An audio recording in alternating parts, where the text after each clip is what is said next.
प्रिय छात्रों, आज जियो टेक्निकल इंजीनियरिंग से संबंधित कुछ सामान्य जानकारी हम ले रहे हैं।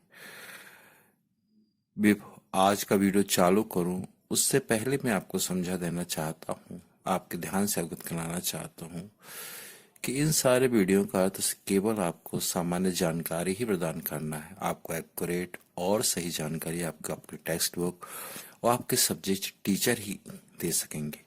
ये वीडियो उनकी जगह कभी भी किसी हाल में नहीं ले सकता, इस बात को कृपया आप ध्यान रखेंगे। चलिए अब जियोटेक इंजीनियरिंग के बारे में देखते हैं। जियोटेक इंजीनियरिंग सॉइल मैकेनिक्स या सॉइल इंजीनियरिंग या हिंदी में मृदा अभियांत्रिकी, ये सारे शब्द लगभग एक जैसे लगते हैं, परंतु इनमें फिर भी अंतर है।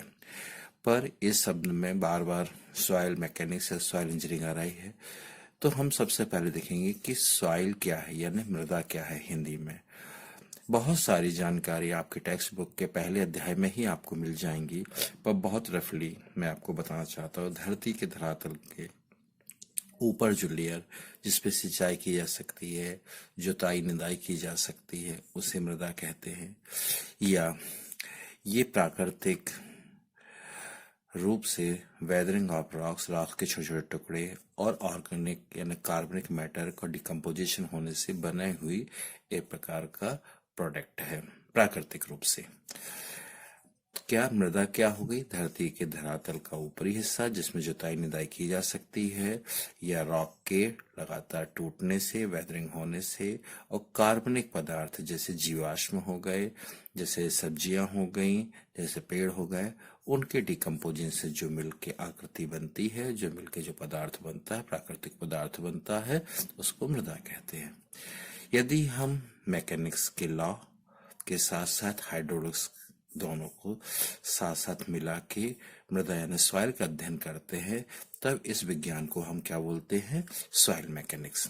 मैकेनिक्स शब्द में लॉ ऑफ मैकेनिक्स आ जाएगा, इसके साथ साथ हाइड्रोलिक्स का अध्ययन, और साथ साथ इन दोनों की सहायता से सॉइल के अध्ययन को क्या कहेंगे? Soil mechanics. वहीं जियोलॉजी, भूगर्भ शास्त्र और सॉइल के इन तीनों चीजों को कंबाइंड करके हम देखेंगे तो सॉइल इंजीनियरिंग के अंदर, तो उसको हम किस में मानेंगे? Soil engineering. तो देखिए, एक सॉइल मैकेनिक्स आ जाएगा और दूसरा क्या हो जाएगा? सॉइल इंजीनियरिंग में सॉइल मैकेनिक्स प्लस समझ लीजिए जियोलॉजी यानी भूगर्भ शास्त्र का अध्ययन आ जाएगा। ठीक है, परंतु साथ साथ अगर इसमें थोड़ा सा अंतर देखें तो सॉइल के व्यवहार का अध्ययन, सॉइल किस ढंग से बनी हुई है, उसमें कणों का विन्यास किस तरह से किया जा रहा है, और इन दोनों का अध्ययन इंजीनियरिंग फील्ड में किया जा सकता है, तब इस चीज को हम जियोटेक कर देंगे। पहले में सॉइल मैकेनिक्स है, मतलब लॉ ऑफ मैकेनिक्स का सिद्धांत आपको समझना है, और हाइड्रोलिक्स का सिद्धांत, इन दोनों की सहायता से सॉइल का अध्ययन क्या कहेंगे? Soil mechanics. तो सॉइल मैकेनिक्स के साथ भूगर्भ शास्त्र का अध्ययन करेंगे, हम क्या हो जाएगी? Soil engineering. और जब हम सॉइल इंजीनियरिंग के साथ साथ सॉइल के व्यवहार का अध्ययन करेंगे और सॉइल स्ट्रक्चर यानी उसके कणों का विन्यास किस तरह से इकट्ठी हुई है, तब वो जियोटेक इंजीनियरिंग कहा जाएगा। अगला बिंदु आप समझ सकते हैं कि आखिर सॉइल इंजीनियरिंग की लिमिटेशंस क्या है। लिमिटेशंस ये है मित्रों कि हम सॉइल को, मृदा को पूरी तरह से हम देख नहीं सकते, क्योंकि सिर्फ हम ऊपर हिस्सा देख सकते हैं। उसका ज्यादातर हिस्सा 90-95% हिस्सा हमसे अंदर छुपा रहता है। हर स्थान की सॉइल का व्यवहार अलग अलग हुआ, किसी की दलदली हो सकती है, किसी में खारा तत्व ज्यादा हो सकता है, किसी में केमिकल्स ज्यादा हो सकते हैं, किसी में एल्यूमिनियम, किसी में इस तरह से उनकी कणों का व्यवहार या कणों का विन्यास किस तरह से है, तो हर स्थान की सॉइल का व्यवहार अलग होता है। किसी एक प्रोजेक्ट को करते समय उसके हम परिणाम प्राप्त को किसी दूसरे प्रोजेक्ट में प्रयोग नहीं कर सकते। इवन उसके पास की किसी दूसरी जगह पे भी हम आसानी से उपयोग नहीं कर सकते, क्योंकि हर स्थान के सॉइल का व्यवहार अलग अलग होता है। यदि सॉइल के कण स्थानांतरित होते रहेंगे तो शहर का व्यवहार भी बदलता जाएगा। हवा चल रही है, ग्लेशियर का इफेक्ट है, पानी का इफेक्ट है, और भी अन्य प्राकृतिक विपदाएं, आपदाएं जो आती रहती है, उनके कारण अगर सॉइल के कण एक स्थान से दूसरे स्थान जाते हैं तो बची हुई सॉइल का या मृदा का व्यवहार या प्रॉपर्टी भी बदल जाएगी। सॉलिड सॉइल के सॉलिड कण, पानी और हवा, इन तीनों का मिक्सचर उसका व्यवहार अधिकांश रूप से बताता है, उसकी शक्ति बनाता है। इसमें एक तत्व के कम ज्यादा होने से, अन्य तत्वों के समान होने से भी उसका व्यवहार बदलता जाता है। तो मतलब सॉलिड कण, वाटर कण, सॉलिड कण मतलब सॉइल के कण यानी जमीन के कण, वाटर यानी साधारण पानी, एयर यानी साधारण हवा, इन तीनों के कॉम्बिनेशन पे उस सॉइल का व्यवहार निर्भर करता है। आगे देखिए आखिर हम क्यों करें। अनेक अनेकों पार्ट में कंस्ट्रक्शन फील्ड में अगर सॉइल का व्यवहार प्रॉपरली नहीं किया जाए तो कंस्ट्रक्शन समय उसके बाद अनेक समस्याएं उत्पन्न हो सकती हैं। आप सीधे सॉइल का बिना अध्ययन किए कंस्ट्रक्शन काम चालू कर दें, हो सकता है नीचे ब्लैक कॉटन सॉइल मिल जाए, जिसकी प्रॉपर्टी के बारे में हम बाद में पढ़ेंगे, तो हमारे लिए अनेक समस्याएं क्रिएट हो सकती हैं। हो सकता है हमको नीचे फाउंडेशन खोदना हो, फाउंडेशन में कितनी गहराई तक खोदना हो, ये सब सॉइल की क्षमता पर निर्भर करता है। तो किसी भी अच्छे प्रोजेक्ट में सबसे पहले प्रोजेक्ट को चालू करते समय उस स्थान की सॉइल का निरीक्षण और टेस्ट कॉम्पिटेंट यानी योग्य इंजीनियरों के द्वारा किया जाना और योग्य प्रयोगशाला द्वारा किया जाना जरूरी है। ठीक है, अगर आप ऐसा नहीं करते हैं तो प्रोजेक्ट बनने के बाद किसी प्रकार की समस्या जाती है, प्रोजेक्ट की सेफ्टी और सिक्योरिटी पे दिक्कत आ सकती है और उस समय उनका निराकरण बहुत खर्चीला हो जाएगा और अत्यधिक अनुभवी विशेषज्ञ ही लगेंगे इस समस्या को दूर करने में लिए।